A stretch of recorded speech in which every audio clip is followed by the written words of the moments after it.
Hello everybody and welcome back to World of Warships Legends. My name is Spartan Elite 43 and tonight we are back in Mighty Mo, aka the Missouri. Now, if there's one thing that the Iowas were known for, it is their anti-aircraft capabilities. And I have spoke about this many occasions on the channel. You don't with an Iowa. If you're a carrier, you just don't. Yes, you can do some damage, but you're going to lose all your planes doing it. So, when you come up against somebody who builds their Iowas as a dispersion build, but also goes ahead and specs some things into AA just to make sure that I have a little bit more range and a little bit more DPM out of the anti-aircraft capability, when you get into these matches like this, you just don't worry as much, you know? Because the Iowa will take care of you. Everybody knows it. The Iowa-class battleships are one of the most ridiculous anti-aircraft platforms of history. Like, period. There just doesn't get much better than that. The Iowas had so much AA on board that, in fact, they actually ended up exceeding the amount of sailors meant to be on the Iowa-class battleships by a lot. If I remember correctly, I want to say that, generally speaking, there was supposed to be about 2,000 to 2,100 sailors on board during World War II. After they strapped all the extra AA on board, I believe that they set sail with 2,700 or 2,900 sailors. That means there's double bunking going on. Okay? Now, obviously, that's not what it seems. You would have people that were using the same bunk, but be on different shifts, most likely. So it's not like you had to sleep in the same bed at the same time. At least I don't think so. Anyway, maybe I'm wrong. If you were, those of you, I know we got some folks, even though they tend to be folks on board during the 1980s, but obviously during the 1980s, they reduced the amount of manpower needed on board. But still, I think during the 1980s, all the way up to the end of their service, I think they was like 16 to 1,800 sailors on board for the Iowa-class battleships. So, yeah.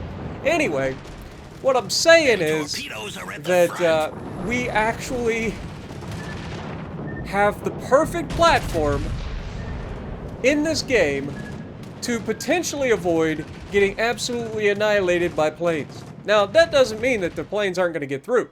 Okay, as you saw, we've already been hit by the planes. But this enemy shokaku is the perfect example of why you just don't keep going after an Iowa-class battleship in this game if you're a carrier. And this goes for the Iowas, the Montana, like basically anything American, really. The cruisers are the same. Like, cruisers will absolutely chew up your planes as well, especially like the Worcester and that, because of its dual-purpose main battery guns. But there are just some ships that, as a carrier player, you learn that you just can't play with when it comes to trying to attack them. As you see, we're already 2 squadrons in. We've eliminated 2 squadrons in 2 drops. So we're doing pretty good. Ochakov opens up, and he's just begging for it. He actually completely misses us, and we Citadel him, leaving him with just, well, okay, a little more than just enough to get away, but he's actually going to survive a stupid amount of time. I'm not going to lie.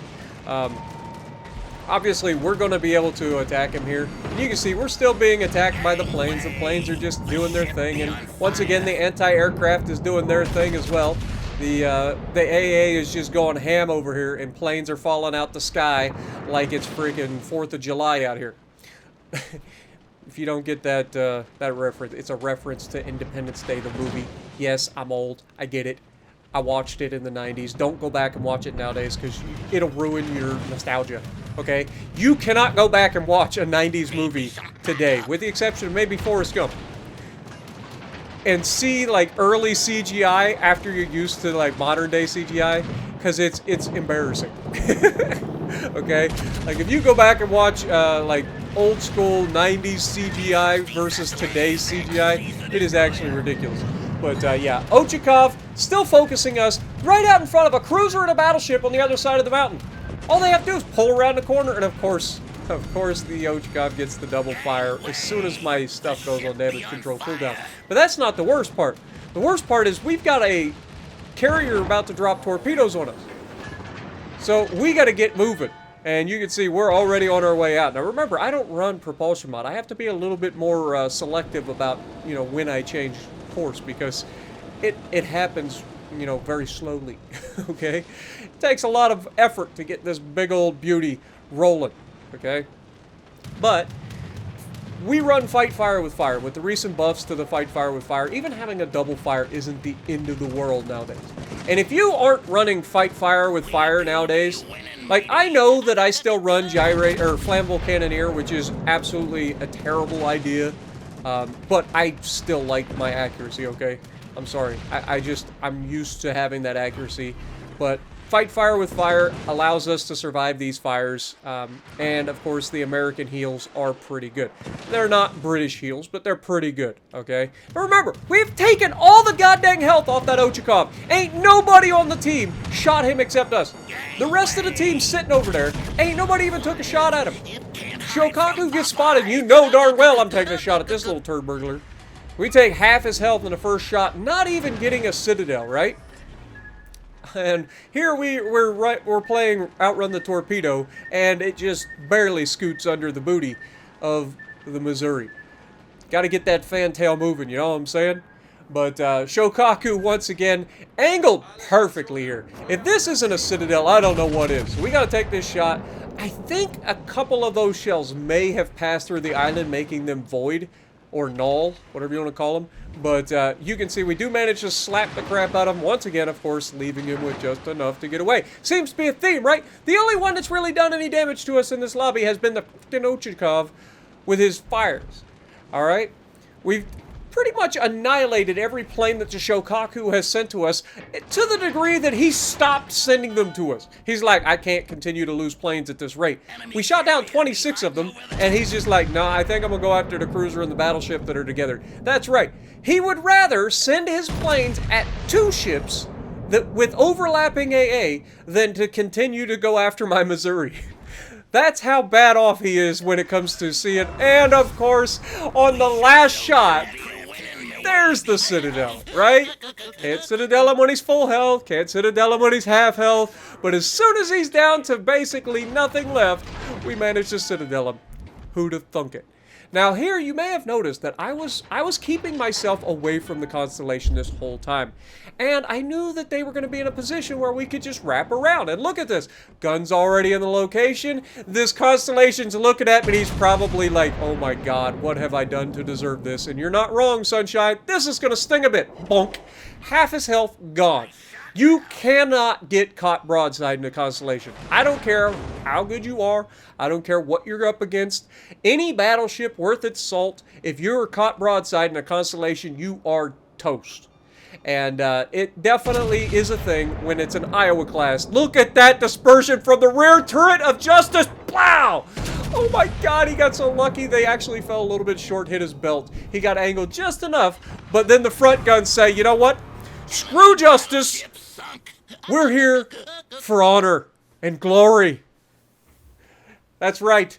Our front turret is honor. Our second turret is glory. Our third turret is truth. And if we had a fourth turret, it would be justice.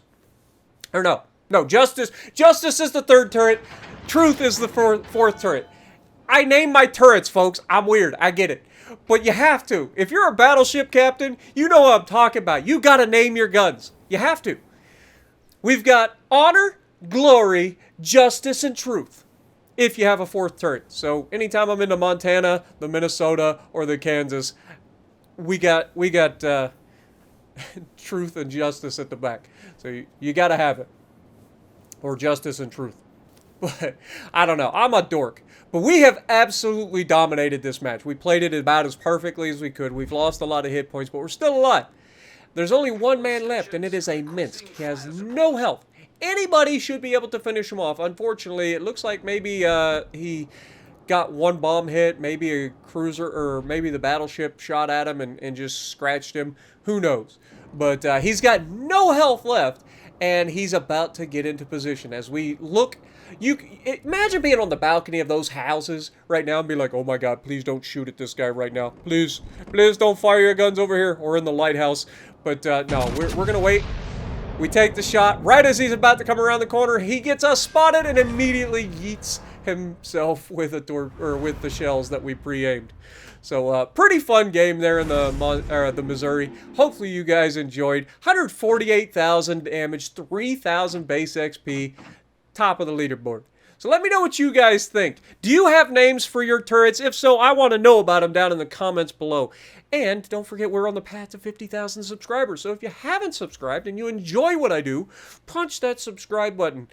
And if you like what I'm doing, punch the like button, leave a comment below, subscribe to the channel if you haven't already, and as always, I will see you in the next video.